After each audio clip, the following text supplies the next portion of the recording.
昨天也是在这里有另外一个家庭，他们做了一个见证，他在年轻那个20几岁了，可是他的心脏越来越衰弱。上次开刀完以后，医生跟他讲，你现在只有一条路，叫做换心脏。哇，你就知道换心脏是要等很久。可是他自从开刀完，就是开其中一种刀，开刀完，在等心脏的时候，他在祷告当中，他就觉得他好像越来越有力。20几岁一个女孩子啊，不能算女孩子，她已经结婚生小孩，20几岁了。然后他的心脏，他觉得开完那个刀以后，他越来越有力。有一天，那个振兴医院打电话说：“哎，有你适合的心脏，你要不要换？要不要换？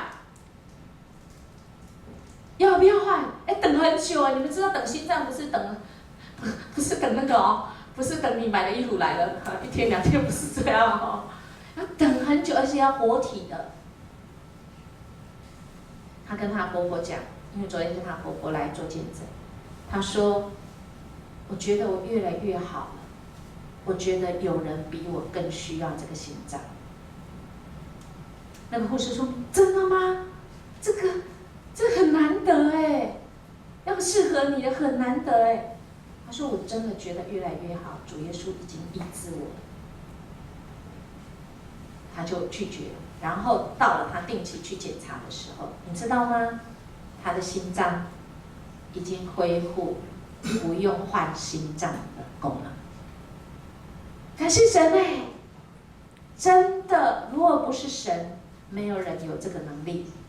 医生最多说：“啊，你就换心脏这样而已。”不是啊，神真的透过我们这一家人啊，他在这边分享，我们就彼此扶持跟帮助。然后你知道吗？那么巧，上个礼拜，振兴医院又打来了。哎，人家是有的人等好几年，他是1年之内等到2个哎，他又打来。哎，这一次又有适合你的。他说：“哦，这样子哦，可是我真的不需要了，我真的不需要。我有一位上帝，我可不可以介绍给你认识？如果有人真的等不到心脏，已经快不行了，你可不可以传福音给他？至少他有永生的盼望。”啊，真的是感谢神！所以我们在这个教会里，因为上帝爱啊，我们在这个教会里，我们可以让我们这个教会的生活跟你家真的不一样。这个教会是比你家更像一个完整的家，而且是全方位的家。这个家的教会的生活功能，就是让我们可以敬畏这一位上帝，可以爱人。刚才那个见证就是这个家庭因为爱人。你有没有看到那个妈妈其实是很那个的啊？连他儿子在比赛，那是很重要的比赛，他都打电话给谁？给教练，有够离谱，有够夸张的哈！你就知道人非常有限，人都是罪人而已。他还跟他小儿子讲说：“哎，不要理那个人啊，那个人很机车，不要理他，不要理。”可是到最后他自己啊，都没掉，没看没，全骂人了。哎，这就是人嘛。所以有一天，你如果看传到破口大骂，你就知道说：“啊，请原谅，我只是人而已。”啊，我们都只是人，但是我们一定要彼此帮助，好不好？在这个家里，我们可以彼此帮助。透过读经，我们可以有力量；透过祷告，我们可以从上帝来的亮光。怎么样的亮光呢？有一个人，他在国小，台湾的国小里面，小女孩只有去读1天书。你知道我们在台湾读国小是义务教育，对不对？你不去读会怎样？检查会上门，对不对？可是那个人跟我一样读12年次，我那时候大概注重这个，所以这一个人在我们的国家国小里面的记录，他只读1天书，因为他读了那1天书以后，他就赶回去做什么？他不想读书，他就想跟他妈妈在一起。你知道为什么吗？是后来他才知道。他就是守着他妈妈，因为他爸爸有酒瘾，每一次喝了酒就是打他妈妈。一个小女生可以保护她妈妈，当然不可能。可是她心就觉得她要抱住她妈妈，她保护她妈妈。于是她决定，她不去学校。那是她到后来长大，她才知道，没有读1天书，他到了19岁的时候，他心里很难过。他虽然没有读一天书，可是有人教他查字典，所以他很喜欢看小说。他看不懂他就查字典，看不懂他就查字典。到19岁的时候，虽然他看了这么多小说，他心里很难过。他后来去工厂当女工，因为他没有读，连国小毕业都没有。他就觉得他人生就这样而已嘛。后来他爸爸过世了，然后他就觉得，唉，久远的家庭的家属就是这样。当爸爸还在的时候，就恨不得他爸爸，因为闯太多祸，恨不得他爸爸，我讲不下去了。但是等他爸爸真的不在的时候，他又觉得很内疚，他为什么要咒诅他的爸爸死？所以他就一直在这样子心里难过。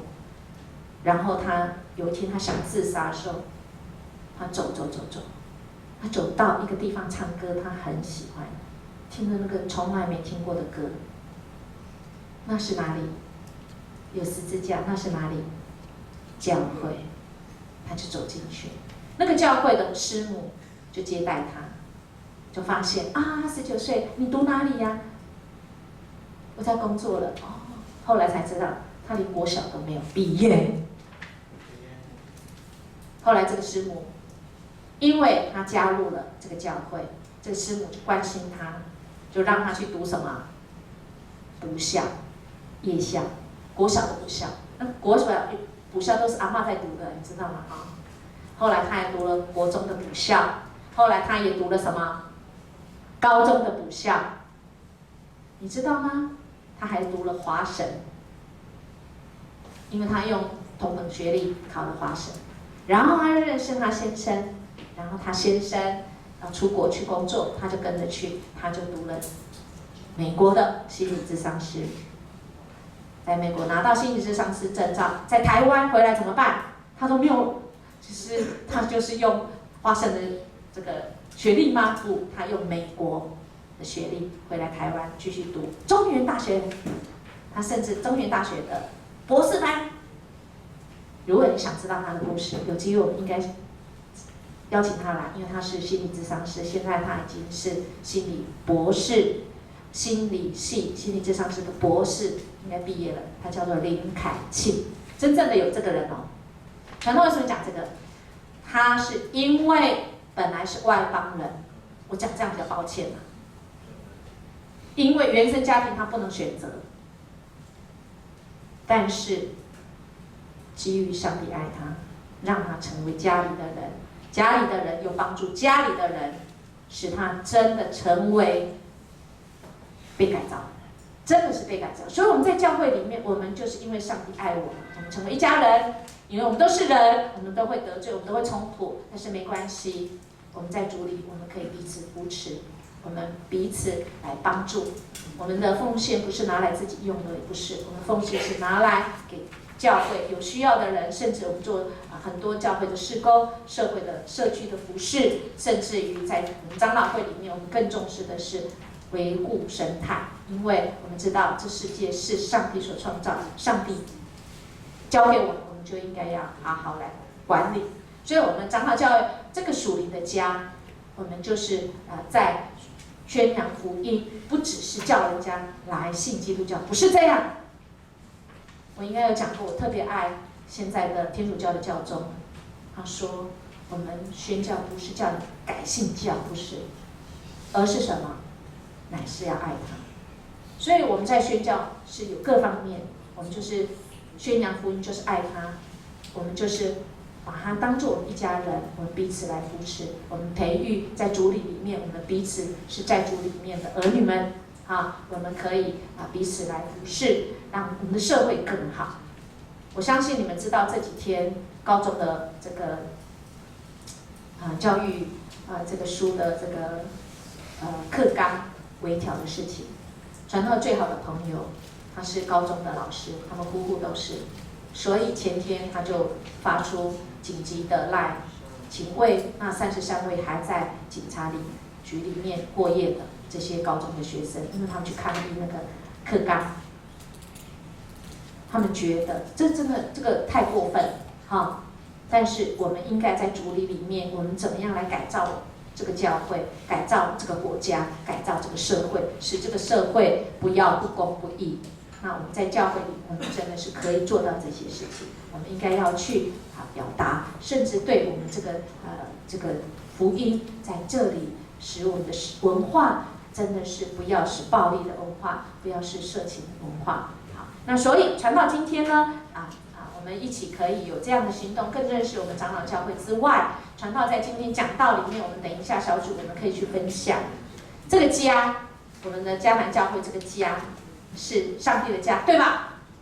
但是你说教会是上帝吗？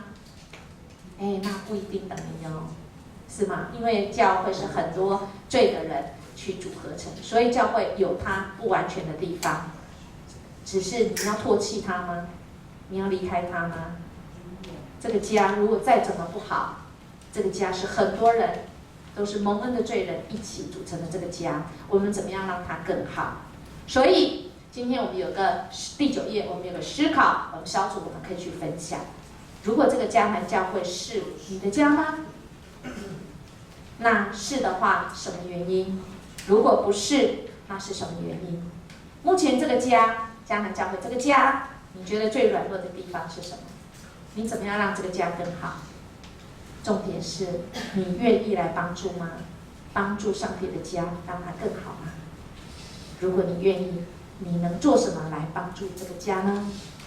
好，传道先回答：迦南教会是我的家，因为上帝的爱也呼召我，让我在这里成为这一家里面的牧者，是传道。这个家常常能够保护我，这个家常常能够这个供给我，特别是在有牧师讲道，我自己在准备讲道当中，还有透过很多的弟兄姐妹、天君天使来帮助我。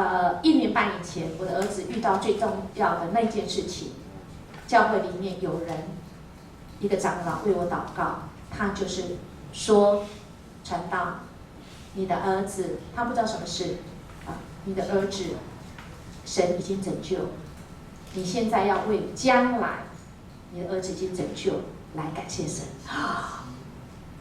提醒我。我从那时候，我就每一次我儿子有发生什么事，我就感谢神，因为这个事情要对他未来要祝福别人，他又被定高了。所以我觉得神每次我觉得是我人生的障碍物，可是他却常常变成礼物，变成我的垫脚物，使我的这个高度越来越高，越来越高，使我的生命有一定高度，我就看得越，因为我站得高。所以感谢神，这个家，我在这个家里3年，使我真的度过了这个难关，使我的儿子真的可以回家。因为我在这个教会里，第一次生日，他们就突然真的就这个被骗倒突然跑进来，他说你许个愿，许个会应验的。我到现在还记得，我说愿我的第2个儿子可以回家。大家都问，你儿子现在在哪里？不是那个意思，而是回上帝的家。感谢神，3年，献上感谢，因为我的儿子真的回到上帝的家，他悔改、认罪，他真的改变过来。那些以前控制住他的，不管是烟瘾，所以亲爱大家，如果你有抽烟，拜托，真的不是改不过来。我要说，我的儿子已经改了，从他决定我不抽烟就没有。还有你想过的最糟糕的东西，他都没有在，因为他是决定靠着主的能力，他不要犯罪，靠着主能力不要被那些捆绑住，他就活起来了。所以这个是我的家。那我觉得这个家最软弱的地方在哪里？我觉得我们最软弱的地方，也是我们最强的地方。那是什么？就是我们的祷告。所以你会发现，传道一直希望我们能够祷告，因为这是我们最软弱的地方。我们需要跟神更亲近，好不好？那也是最强的原因是什么？因为只要你来祷告，我们这个家就会变强了。所以我们应该要从最软弱也是最强的地方。那我愿意怎么样来帮助？你会看到传道不断的推办小祷告会，同烧祷告会、领主祷告会，你就知道这是我愿我们成为祷告的殿。好，就是这样子，好不好？我们等一下小组的时候就一起来分享，让我们。